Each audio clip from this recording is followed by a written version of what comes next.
Hi guitar lover, and welcome back to my YouTube channel. In this video I want to inform you about the guitar lessons I'm still taking.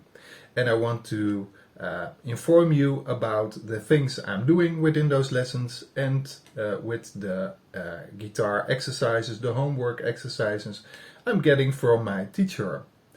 The lessons are only centered around building up my music theory, my knowledge of it. And we never practice or discuss any techniques which I'm using or want to learn. So it's only centered around building up my knowledge of music theory. And he gives me, after each lesson, some specific exercises to use my knowledge in a practical manner. But in all honesty, and I discussed it with my guitar teacher during the last lesson, I don't do these exercises because I'm so motivated to learn songs, and that's what I've been up to for the last year, only playing songs, which you can see in my 2-year anniversary video. But of course that's not a good thing. I'm paying my guitar teacher, I've set some goals, he knows what he's doing, so these exercises are meant to increase me towards my goal, and when I don't do these exercises I won't progress. So in the last lesson my guitar teacher was discussing with me, well Buck, let us see if we can think of an exercise which you find more attractive so that you feel motivated enough to do these. The purpose of these guitar exercises is to eventually be able to create fingerstyle arrangements myself for songs which I like. And then you have to be able to first get the melody line out of a song, and on top of it you have to be able to analyze which chords are played and how you can play those chord transitions underneath the melody line you want to play within your fingerstyle arrangement. The most efficient way of learning how to arrange those songs is to use not only your ear but also to use your music theory, so you can analyze which chords perhaps are played. So that's the purpose of all these guitar exercises. Well, enough about that.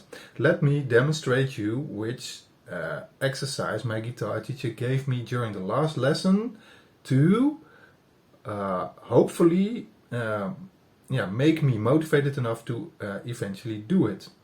And I've done the exercise, so that's achieved. Within the lesson, my guitar teacher said, well Buck, you have to come up with a simple melody line. Be creative, you play a lot of fingerstyle, a lot of melodies, just improvise and play a little melody. And we did it together, and the little melody line we came up with was this.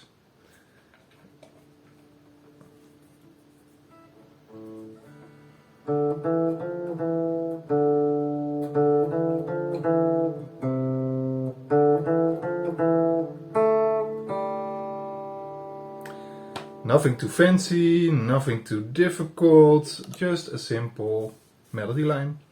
The homework exercise he gave me was to create a chord transition which I can play underneath this melody line. And of course it has to harmonize.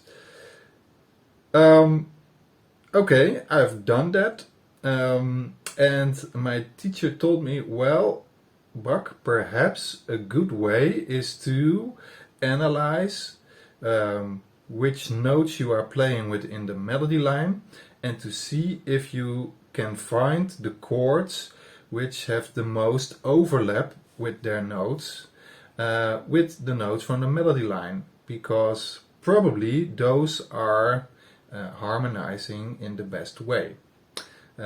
It's not that black and white, but for the purpose of this exercise, that's what he told me.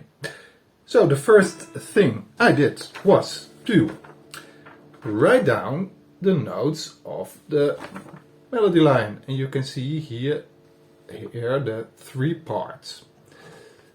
So let me play it again. So the first one, D, E, F, E, D.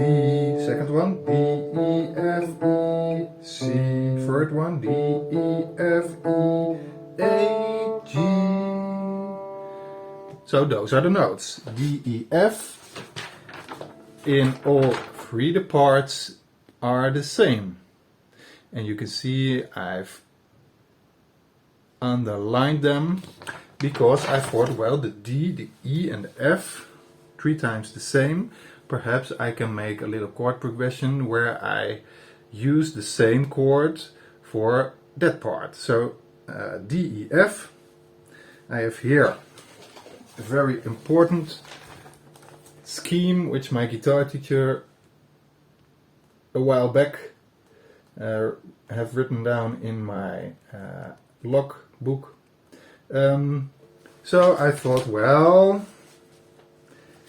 perhaps I can play a D minor, because the D minor has the D, the third one is lower the half step, so the F sharp becomes an F and an A. D, E, F, and then I have 2 notes which are the same, the D and the F. The A is not corresponding, but within the same scale, so not a problem. So for this part I can play the D minor. And then it's followed by an E and a D.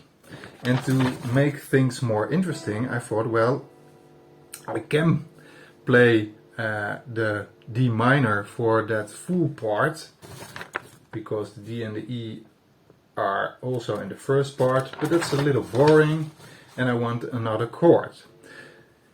Then it becomes interesting because I was searching for an E and a D, and I thought, well, this is the E because it's the root note, and with an E7 the 7th one is lowered.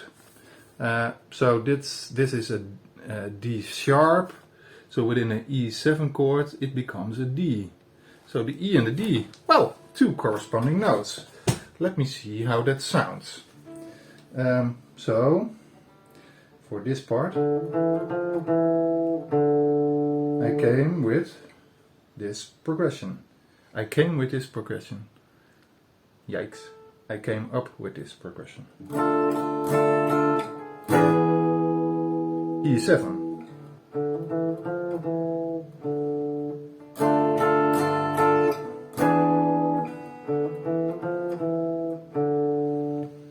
Okay, that's the first line. The second one is D, E, F again.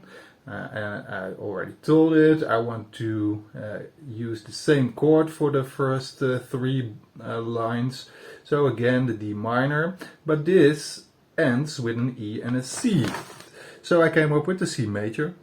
The C major, of course, has the C and an E, and also the G.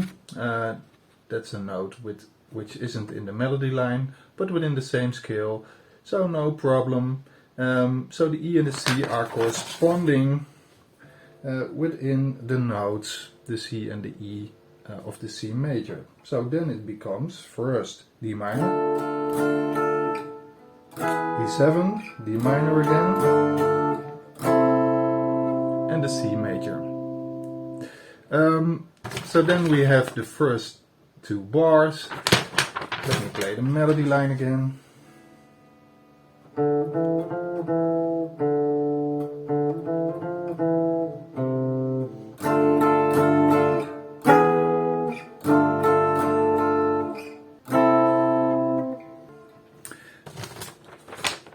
Third line, again, the D minor chord, and then, interesting, 3 notes, E, A, G. Difficult, and I thought, well. I picked up this scheme again, and I thought, well, G sharp. In an A7 it's lowered half step, so this becomes a G. Can I then play an E7 chord? Not E, the A7 chord. Let me see how it sounds. So the first one, D minor. A7, of E7, D minor, E7. D minor again, A7. And that's underneath this melody line.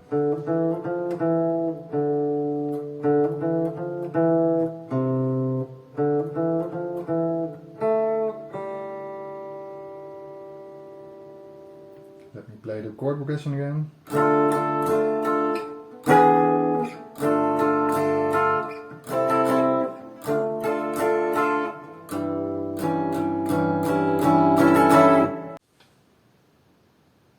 The interesting thing for me of doing this exercise is that it raises questions which I can't answer right now.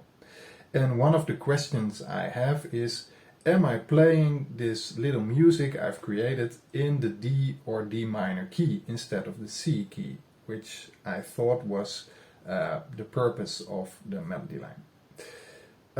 And if so, if this is a D or D minor key, what does it change to the chords I can play within the chord progression? And which chords can I play in a major and which chords can I then play in a minor way?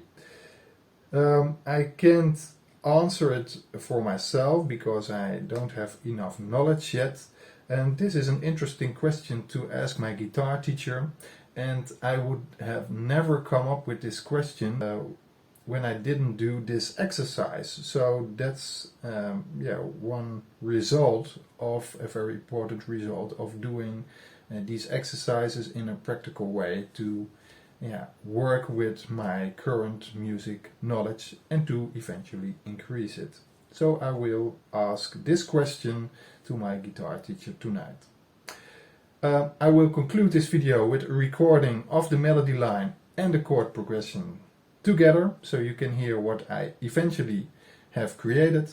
And I want to thank you for watching this video, and I see you soon in another video. Thank you for watching. Bye.